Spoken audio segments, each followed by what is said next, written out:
신바람 사연 아파트. 오늘의 사연 시작하겠습니다. 안녕하세요. 버티고 버티면 좋은 날이 찾아오겠다 생각했는데 결국 이혼을 하게 되었습니다. 시어머니고 아주버님이고 남편이고 전부 다 문제긴 했지만 결과적으로는 제 잘못이 제일 크다는 생각이 드네요.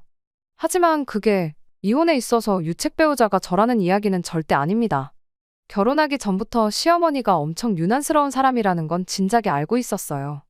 결혼 허락을 받으러 처음 인사를 드리러 갔을 때부터 시작되었고, 결혼하고 나서도 시어머니하고는 절대 잘 지낼 수 없다는 확신까지 있었거든요. 똥이 무서워서 피하는 게 아니라 더러워서 피한다는 말처럼 애초에 처음부터 시자질에 맞설 생각을 하는 게 아니라 결혼부터 다시 생각했어야 했는데 그러지 못했다는 게 정말 아쉬울 따름이네요. 저희 친정어머니께서 친할머니한테 엄청 당하면서 살아오셨어요.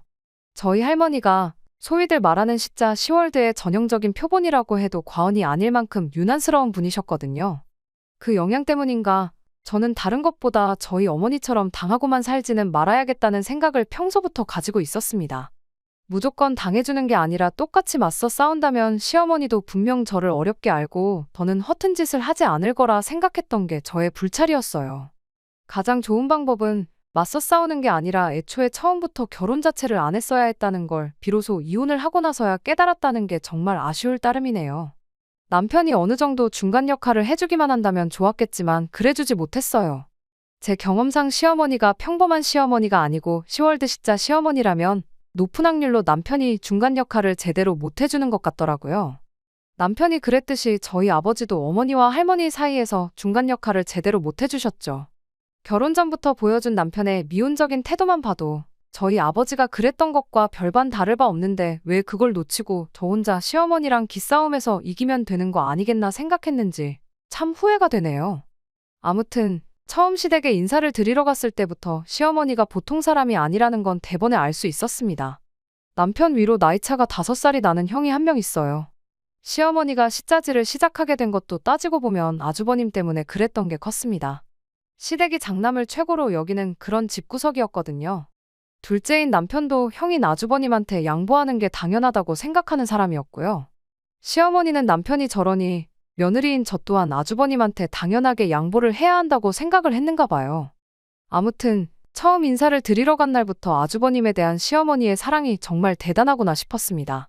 제가 둘째 아들인 남편과 결혼 허락을 위해 찾아간 자리였는데도 불구하고 하루엔 종일 아주버님에 대한 이야기 말고는 꺼내질 않으셨거든요. 그나마도 남편에 대한 이야기는 전부 첫째인 아주버님과 남편을 비교하는 이야기를 할 때뿐이었어요. 공부를 해도 운동을 해도 그 어떤 걸 해도 남편은 장남인 아주버님 하던 것에 발끝도 따라가지 못했다는 이야기만 계속해서 꺼냈습니다.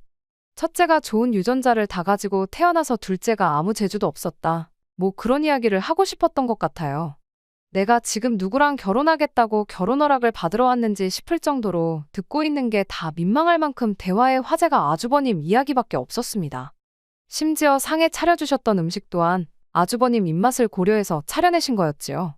남편이 좋아하는 음식은 하나도 없었습니다. 그날 자리에 아주버님은 같이 있을 필요도 없었는데 시어머니가 억지로 불러내서 자리 하나 차지해서 버티고 앉아 있었지요.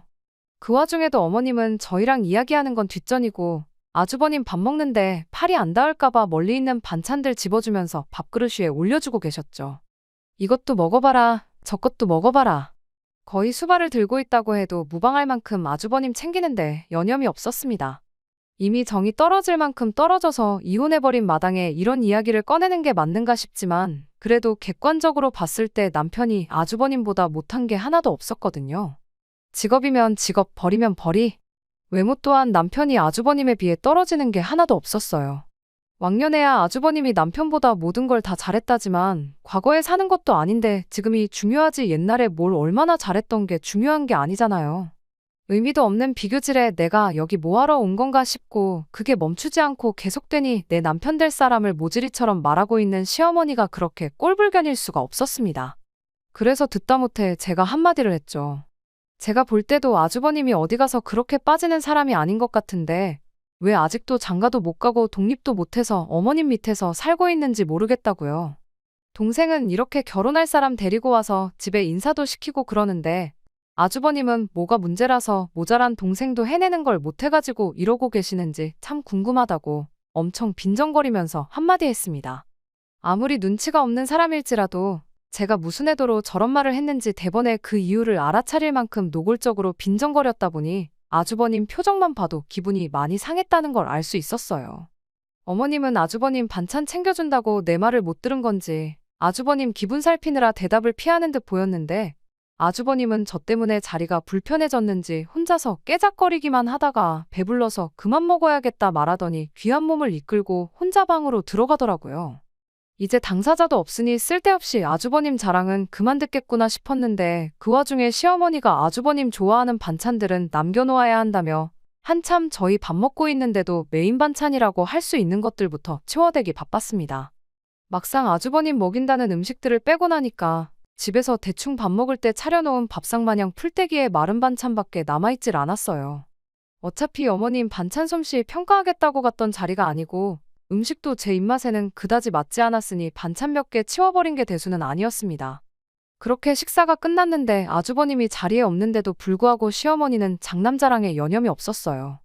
지금은 살이 조금 쪄서 그렇지 어릴 때는 연예인 누구랑 판박이었네 하면서 동네에 아주버님 좋다고 쫓아다니던 여자들이 한두 명이 아니었다고 하질 않나? 공부도 곧잘 했어서 선생님들한테 칭찬도 자자했다질 않나? 알고 싶지도 않았고 알 필요도 없는 이야기만 계속해서 늘어놓기 시작했어요. 관심도 없는 아주버님 이야기에 맞장구를 쳐주는 것부터가 고역이었죠. 그때 당시가 아무래도 제가 남편과는 가장 사이가 좋을 때였다 보니 더더욱이 남편은 눈길도 안 주고 아주버님만 우쭈쭈 해주고 있는 시어머니한테 그렇게 기분이 나쁠 수가 없었어요.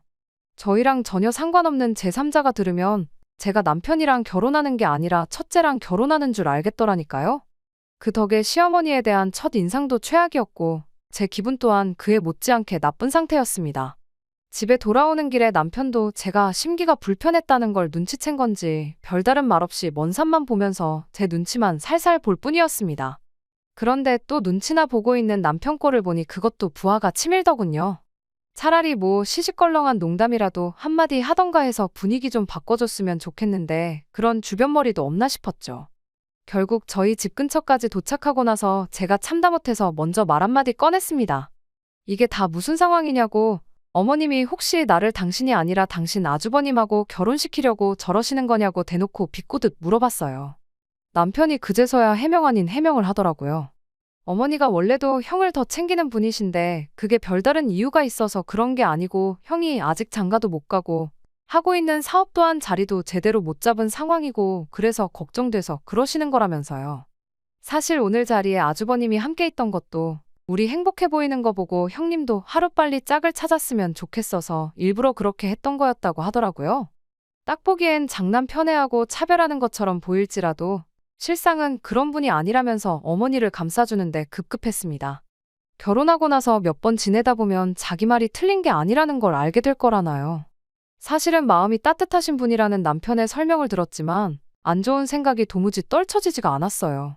왜냐하면 친정어머니 시집살이로 한참 못 살게 구셨던 저희 할머니가 딱 장남을 최고로 여기는 그런 분이셨거든요. 저희 아버지도 집안에서 둘째 아들이셨는데 장남도 아닌 아버지가 할머니를 모시고 살게 된 데에는 할머니의 유별난 장남 사랑이 컸습니다. 장남이 불편해한다는 얼토당토하는 이유로 합가를 저희 집에 하셨던 거였어요. 그 과정에서 친정어머니랑 아버지께서 약간의 마찰이 있었어요.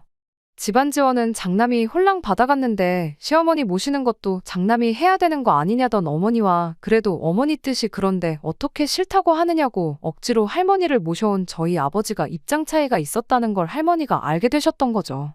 그러면서 친정어머니를 향한 할머니의 혹독한 시집살이가 시작되었던 거고요. 그런데 지금 딱 꼴을 보아하니 암만 할머니 세대랑 시어머니 세대가 다르다고 한들 똑같은 일이 저한테 일어나지 않으리란 법이 없겠다 싶었습니다. 하지만 남편은 절대로 시어머니를 모시고 살 일은 없을 테니 걱정 말라고 확실하게 못을 박았어요. 제 앞에서 그렇게 확신에 차서 말하던 것처럼 어머님 앞에서도 한마디 할 줄 아는 사람이었으면 참 좋겠다 싶었습니다.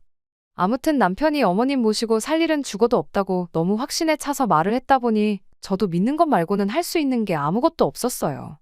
시대가 바뀐 만큼 저희 할머니가 친정어머니한테 하셨던 만큼은 아니겠거니 싶었고 시댁과는 그냥 1년의 명절이나 생신 같은 굵직굵직한 날에만 그렇게 딱 1년에 4~5번 정도만 얼굴 보고 지내면 별 문제 없을 거라고 너무 쉽게 생각했습니다. 아무튼 그렇게 저희는 본격적으로 결혼 준비를 시작하게 되었습니다. 상견례까지 다 끝난 상황이었는데 결혼식 날짜를 잡는데 시댁이랑 저희 집이랑 의견 충돌이 조금 있었어요. 당시 코로나가 한참이던 때라 하객 수가 100명이 넘으면 안 되는 상황이었거든요.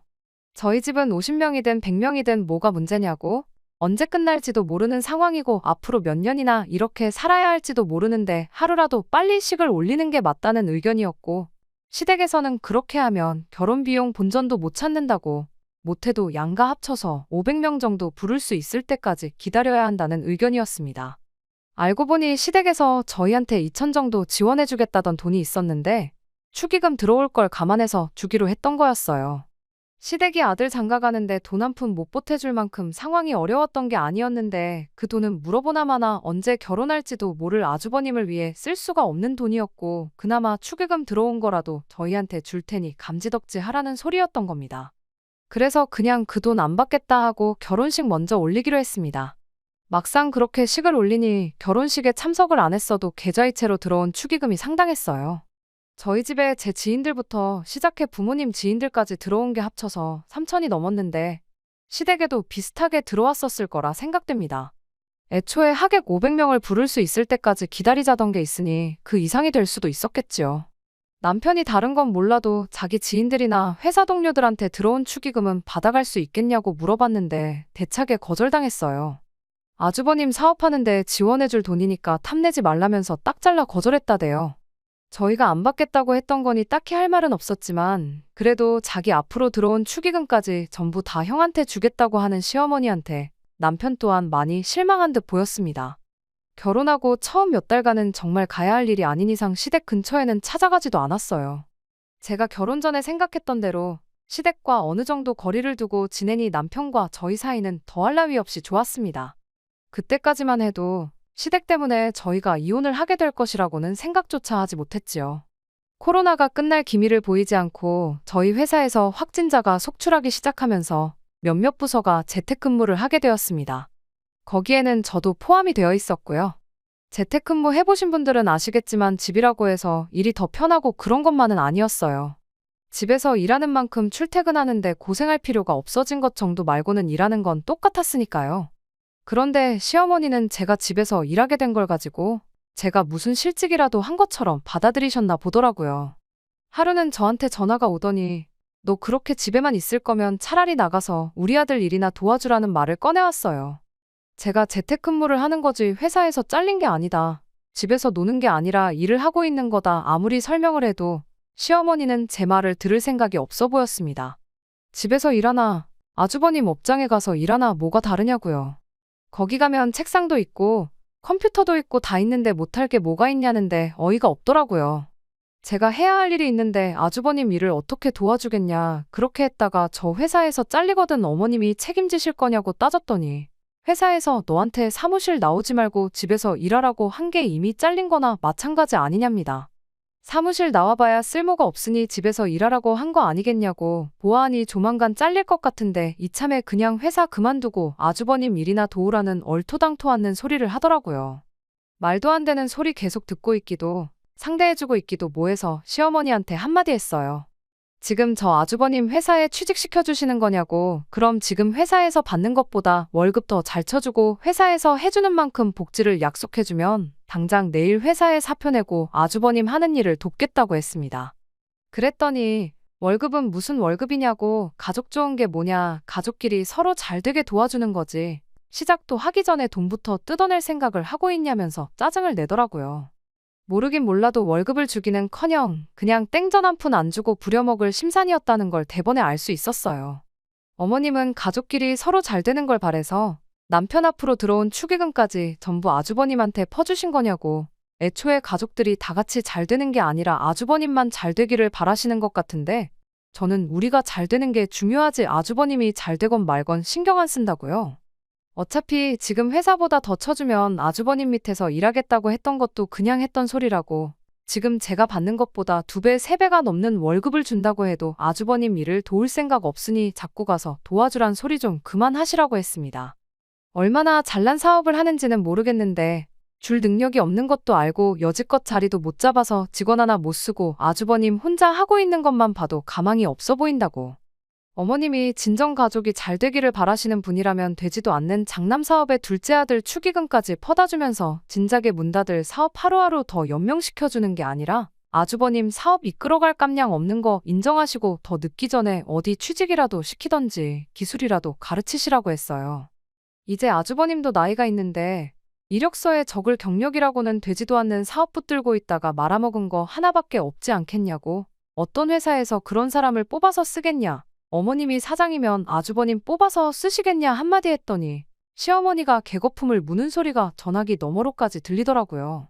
물론 며느리 입장에서 시어머니한테 저런 식으로 말을 한 게 잘한 일이라고 할 수는 없지만 말씀드렸다시피 저는 저희 어머니처럼 당하고만 살 생각은 추호도 없었고 따지고 보면 결혼 시작하자마자부터 저희들 돈을 아주버님한테 퍼준 전력이 있는 거나 마찬가지였으니 이번 기회에 시어머니한테 확실하게 저희가 아주버님 사업 관련해서 땡전 한 푼 내줄 생각 없다는 걸 확실하게 알려주고 선을 긋는 게 좋다고 생각했습니다. 어중간하게 좋게 넘어갔다간 이런 식으로 저까지 아주버님한테 퍼주는 게 당연한 사람처럼 되겠구나 싶었거든요. 물론 시어머니도 성격이 보통이 아니니 제 말을 듣고 가만히 계시지는 않았어요. 원래 아주버님 결혼하기 전에는 둘째인 남편 결혼시킬 생각이 없었는데 아주버님이 마음이 착해서 결혼하는 순서를 양보해준 것도 모르고 떠든다며. 며느리가 이딴 식으로 나올 줄 알았으면 애초에 결혼을 안 시켜줬을 거라 노발대발 하시더라고요. 결국 시어머니하고는 그날 할 말 못할 말 주거니 받거니 하면서 대판 싸우게 되었습니다. 덕분에 한동안 시댁하고는 그 어떤 연락도 없이 지내게 되었지요. 그래도 그전에는 시댁 행사에 무조건 참여했고 이따금씩 그냥도 찾아뵙고 했었는데 이렇게 관계가 엎어진 게 차라리 잘 되었구나 싶었어요. 남편은 시어머니랑 제가 크게 다퉜다는 이야기를 듣고 누구 편을 들어야 할지 몰라 심란해 보였지만 그때까지만 해도 저는 물론이고 남편을 위해서 좋은 결정을 내렸다는 걸 믿어 의심치 않았습니다. 앞으로 남편이 아주버님을 위해 더 이상 양보를 하게 될 일이 없게 된 거 아니냐 그런 생각이었거든요. 그렇게 한동안 시댁과 연락 없이 지내다가 작년 말에 시댁과 다시 연락을 하는 일이 생기게 되었어요. 남편이 저한테 먼저 이제 가족들과 풀 기회가 온 것 같다는 식으로 말을 꺼내왔거든요. 그간 남편이 저한테는 비밀로 하고 저 모르게 시댁과 긴밀하게 연락을 주고받고 있었나 봐요. 다툰 건 시어머니랑 저였고 남편은 제가 시어머니랑 다투는지도 모르고 있었던 상황이었으니 저한테 비밀로 하고 시댁과 연락을 주고받아왔던 게 기분 나쁘긴 했지만 그걸 무조건 잘못했다고 할 수는 없는 노릇이었습니다. 아무리 그래도 거의 1년 반이 넘는 시간 동안 교류 없이 지냈는데 뜬금없이 시댁과 다시 잘 지낼 수 있게 되었다는 게 무슨 뜻이냐고 물어봤어요. 암만 저 몰래 따로 연락을 주고받았다고 한들 아무런 계기도 없이 갑자기 풀자고 나오는 게 의심스러웠거든요. 솔직한 심정으로는 뭔가 저한테 바라는 게 있거나 다른 꿍꿍이 속이 있겠구나 싶었습니다. 그리고 그런 제 예상은 틀리지 않았어요. 갑자기 연락 없이 지내다가 풀자고 한 데에는 다 이유가 있었던 겁니다. 시어머니가 저희 집까지 찾아와 전해준 소식 자체는 정말 믿기 힘들 만큼 놀라운 소식이었어요. 은근 아주버님 사업이 결국 버티고 버티다 망하게 되었다는 이야기를 기대했는데 그게 아니라 그 아주버님이 결혼할 상대가 생겼다는 이야기였습니다. 그간 1년 반이라는 긴 시간이 흘렀지만 아주버님이 하는 사업이 1년 사이에 제대로 돌아갈 리는 없었습니다. 시어머니랑 투닥거리할 때 했던 말들이 그냥 나온 소리가 아니고 실제로 저희 결혼 이야기 오갈 때부터 한 달 한 달 월세는 어디서 나와서 내고 있나 궁금증이 생길 만큼 아주버님이 사업으로 내는 수입이 전무한 상태나 다름없었거든요. 그리고 그 상황을 반전시킬 만큼 아주버님이 사업 수완이 뛰어나다거나 능력이 있지도 않았어요. 사업이 똑바로 안 굴러가는 스트레스를 먹는 걸로 풀어서 살도 뒤룩뒤룩 쪄서 외모도 볼품없었는데 쥐뿔도 없는 아주버님의 어디 뭐를 보고 결혼을 하기로 결심을 했다는 건지. 얼굴도 못 본 사람이지만 아무리 집신도 짝이 있다는 이야기가 있지만 세상에 그 여자는 전생에 대체 무슨 죄를 지었길래 아주버님과 결혼을 할 생각을 갖게 되었는지 싶었습니다. 이제 장남도 가정을 꾸리고 살게 되었으니 이제 다시 한가족으로 화목하게 잘 지내보자. 뭐 그런 취지로 연락을 다시 해왔던 거라면 제가 묻고 따지고 할 것도 없이 그간 악감정은 잊고 잘 지내보자고 나왔을 텐데 실은 시어머니가 아주버님의 결혼 소식만 전해주러 온 게 아니고 제 예상대로 다른 이유가 있었던 게 문제였어요. 저 혼자 생각하기를 아주버님이 결혼하니까 뭐 축의금 주는 셈 치고 신혼집에 냉장고 온도를 생각했는데 시어머니가 저희한테 원하는 건 그 정도 수준이 아니었습니다. 대뜸 저희한테 꺼낸 소리가 아주버님을 위해 집을 좀 비워줄 수 있냐는 소리였거든요. 생각지도 못한 질문에 제가 혹시 뭘 잘못 들은 건가 싶어서 시어머니한테 한 번 더 물어봤는데 애석하게도 제가 잘못 들은 게 아니라 제대로 들은 거였어요. 그 긴 시간 동안 연락 없이 지내다가 다시 잘 지내보자고 찾아와서 꺼낸다는 소리가 고작 그거냐고. 어머님이나 아주버님이 저희가 집을 장만하는데 땡전 한 푼 보태준 거나 있으시냐. 왜 갑자기 찾아와서 집을 비우라 마라 하시는 거냐 대번에 따져 물었습니다. 시어머니는 저한테 저 급한 성질머리는 여전히 못 고쳤다면서 한국말은 끝까지 들어봐야 하는 거 모르냐 한마디를 하고는 자초지종을 늘어놓기 시작했습니다. 난데없이 집을 비워달라고 하는 이유가 뭔가 했더니 아주버님 결혼하고 직접적인 연관이 있기는 했어요. 그 여자한테 어떤 걸 보여주고 무슨 사탕 빨림을 했길래 넘어갔는지는 모르겠는데 그쪽에선 아주버님을 아주 잘 나가는 사업가로 알고 있었나 보더라고요.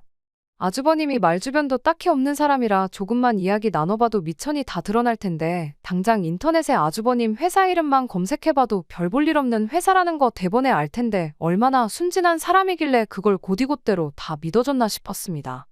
아무튼 아주버님이 잘 나가는 사업가인데 막상 엄마 집에 얹혀 산다고 하기가 조금 그랬나 봐요.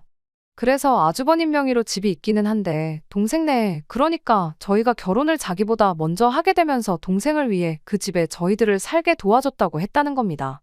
아주버님이 훗날 결혼하거든 저희는 집을 비워주기로 이야기가 다 되어 있는 상태라고요.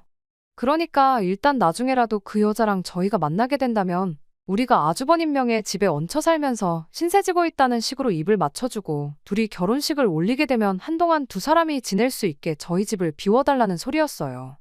저희가 장만해놓은 가정가구 같은 살림살이들도 다 아주버님 돈으로 산 거고 그 여자한테는 다 준비되어 있으니 몸만 오면 된다는 식으로 말을 했다고 하는 거예요. 얼굴 한번 못 본 그 여자도 문제지만 아주버님이 저희 집을 자기 집이라고 하면서 저희가 피땀 흘려 모은 돈으로 장만한 살림살이들 쓰고 있는 생각을 하니 온몸에 소름이 다 돋더라고요. 어디 그게 가정가구 뿐이겠나요? 당장 내 침대에서 누군지도 모르는 사람이랑 그렇게 싫어하는 아주버님이 누워 잔다는 생각만 해도 구역질이 날 정도였어요. 얼토당토하는 자초지종을 설명하고 있는 시어머니한테 더 들을 것도 없으니 그만 말하셔도 된다고 집을 비워줄 생각은 추호도 없으니 그렇게 아시라고 딱 잘라 거절을 했습니다. 집을 비워줄 거면 어머님 댁을 비워주시면 되는 거 아니냐고 보아하니 저희랑 다시 잘 지내고 싶어서 연락한 게 아니신 것 같은데 억지로 저희들 비위짝 맞춰가면서 집을 비워달라 하실 필요나 있냐고 되물었죠. 시어머니는 말 끊지 말고 끝까지 들으라면서 당신 집을 비우면 안 되는 이유랍시고 또 얼토당토하는 소리를 꺼내기 시작했어요. 시댁을 비워주자니 시부모님이 갈 곳이 없다는 게 가장 큰 이유였습니다. 같이 한 집에 살고 있는 그림을 보여주자니 그 여자가 장남이라 부모를 모시고 사는구나 부담을 가질 것만 같고 반대로 아주버님한테 집을 넘겨주고 나가서 살자니 시댁에 남은 돈으로 멀끔할 집을 구할 여력이 안 된다는 게 두 번째 이유였습니다. 저희 결혼할 때만 해도 시댁이 형편이 어려운 게 아니었는데 그동안 모아뒀던 노후자금 전부 아주버님 사업에 처발라주느라고 노후자금이 바닥을 보이기 시작했나 보더라고요. 그 돈으로 집을 구해봐야 허름한 반지 하나 단칸방 정도밖에 못 구할 것 같은데 그러면 또 잘 나가는 사업가라고 말한 거랑 모순이 되지 않겠냐고. 그리고 시부모가 가난한 걸 알게 되면 결혼 후에 언젠간 모시고 살게 되지는 않을까 하는 부담감이 생기지 않겠냐는 겁니다. 거기에 저희가 결혼한 지 몇 년이나 지난 것도 아니고 가정가구도 그나마 최신 가정가구들을 쓰고 있는데 억지로 시댁을 아주버님 집으로 꾸며준다고 한들 도배장판하고 가정가구 바꿔가며 새로 꾸미는 것보다 비용적인 측면에서 훨씬 경제적이지 않겠냐는 거예요. 그 말을 듣고 있자니 저도 모르게 온몸에 소름이 쫙 돋았어요. 어디서 많이 들은 레파토리였는데 곰곰이 생각해보니 저희 할머니가 장남 눈치 보인다고 둘째인 저희 아버지한테 당신 좀 모시고 살라고 했던 거랑 거의 똑같은 상황이구나 싶었습니다. 이대로 저희 집을 안 내주면 어떻게든 시댁을 아주버님 집으로 꾸며주고 허름한 단칸방을 구하는 게 아니라 아예 우리 집에 짐 싸들고 찾아올 수도 있겠구나 그 생각을 하니까 온몸에 소름이 다 돋았어요.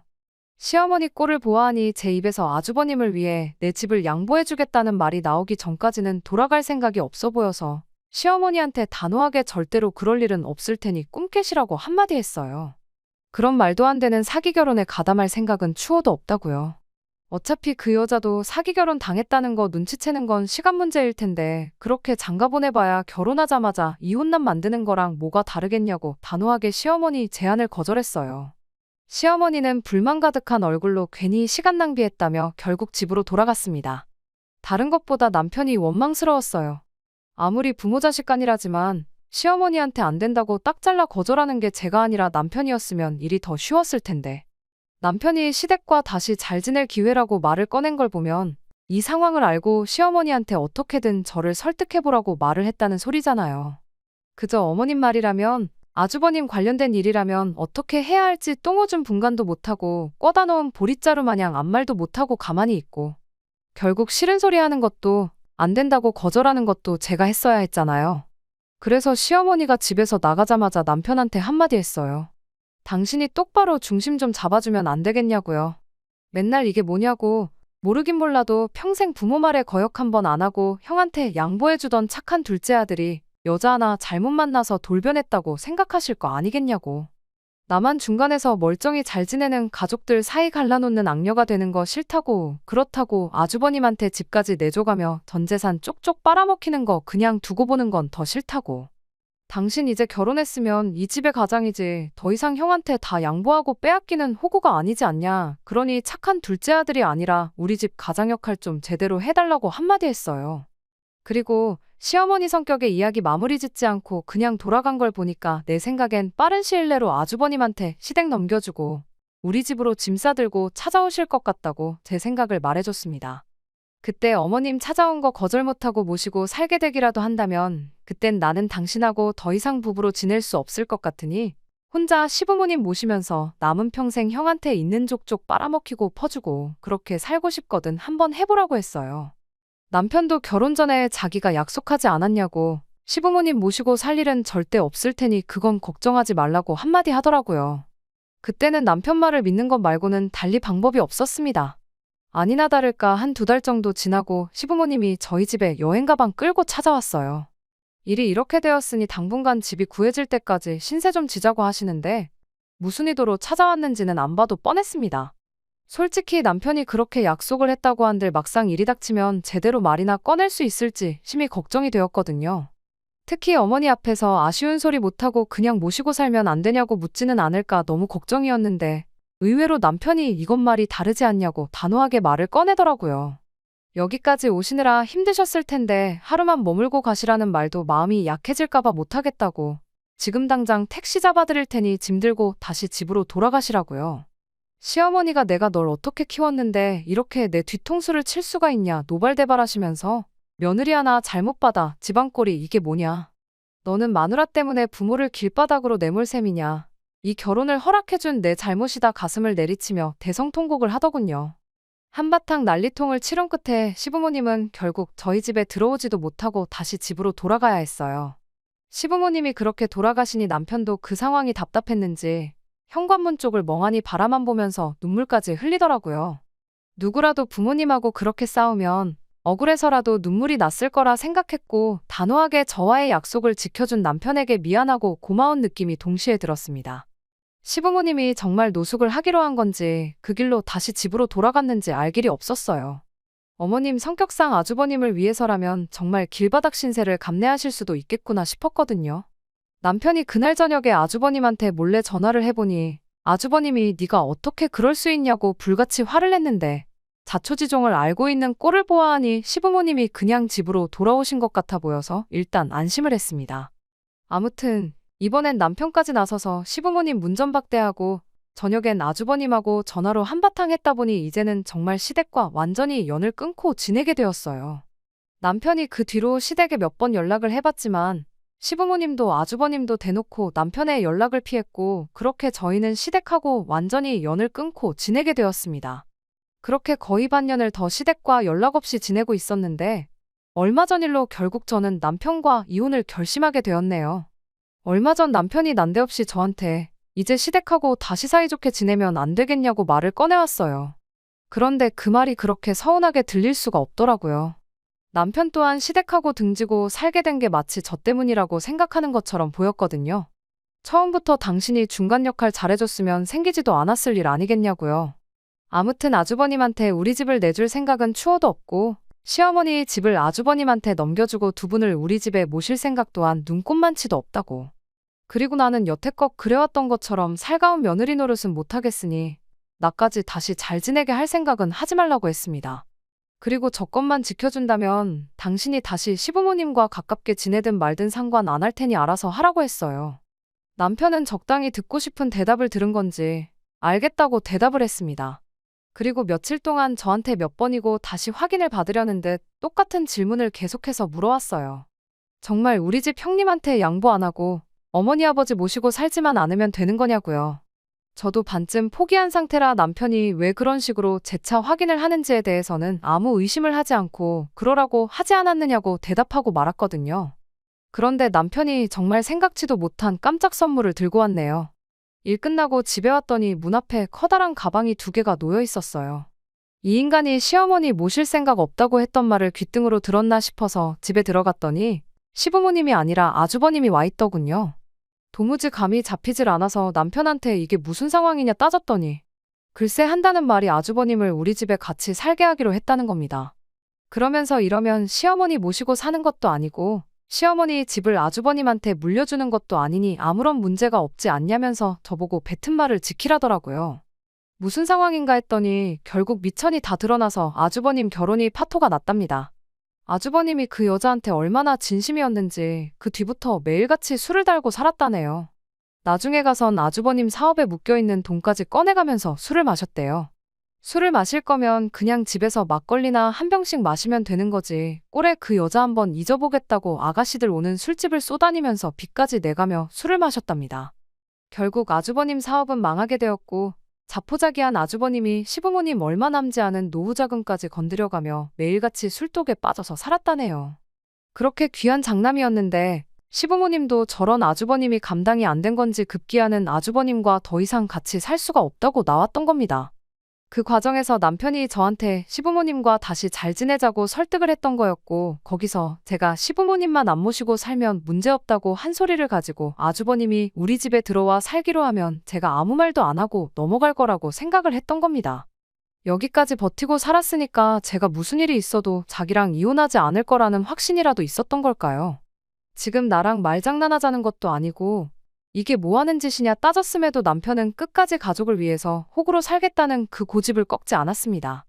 이혼 이야기에도 눈 하나 꿈쩍 안 하고 버팅기길래 나까지 호구로 살 생각은 없으니 그렇게 남은 인생 평생 너한테 도움도 안 될 아주버님을 위해 살라마라고 그대로 짐 싸들고 저는 친정으로 향했고요. 현재는 숙려기간 중입니다. 다음 주면 이 지긋지긋한 결혼 생활의 종지부를 찍게 되네요. 남편이 스스로 호구의 삶을 살겠다고 자처한 상황이다 보니 소송까지 갈 필요는 없어서 이혼 절차 자체는 수월하게 넘어간 편이었어요.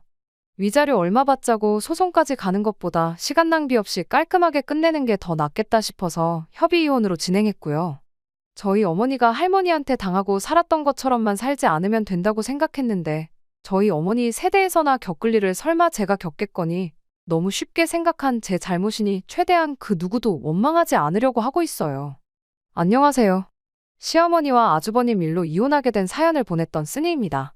그냥 근황을 전해드리고자 이렇게 다시 여길 찾게 되었습니다. 숙려기간도 끝나고 이혼 신고도 다 끝난 상황이에요.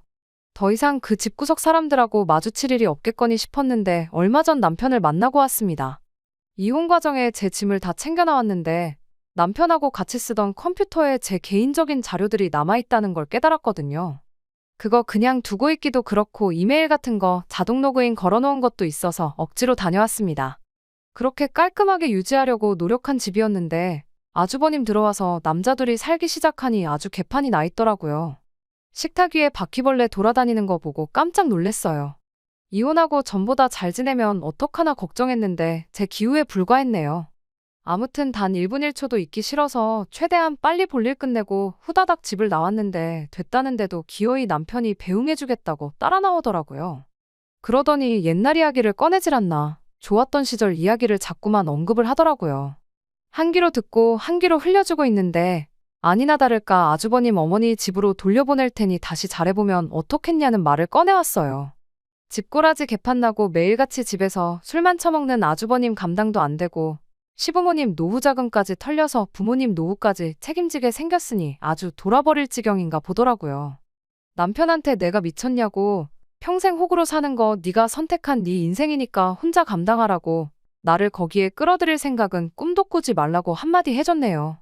저도 이혼하고 나서 썩 잘 지내는 편은 아니지만 남편 인생은 그냥 바닥으로 곤두박질 쳤다고 봐도 무방할 지경이니 그냥 그걸 보고 좋은 결정 내렸구나. 후회 없는 결정이었다 위안 삼으려고 합니다. 끝까지 들어주셔서 감사합니다. 오늘의 사연은 여기까지입니다. 구독과 좋아요, 알람 설정 부탁드리고 더 좋은 사연으로 다시 찾아뵙겠습니다.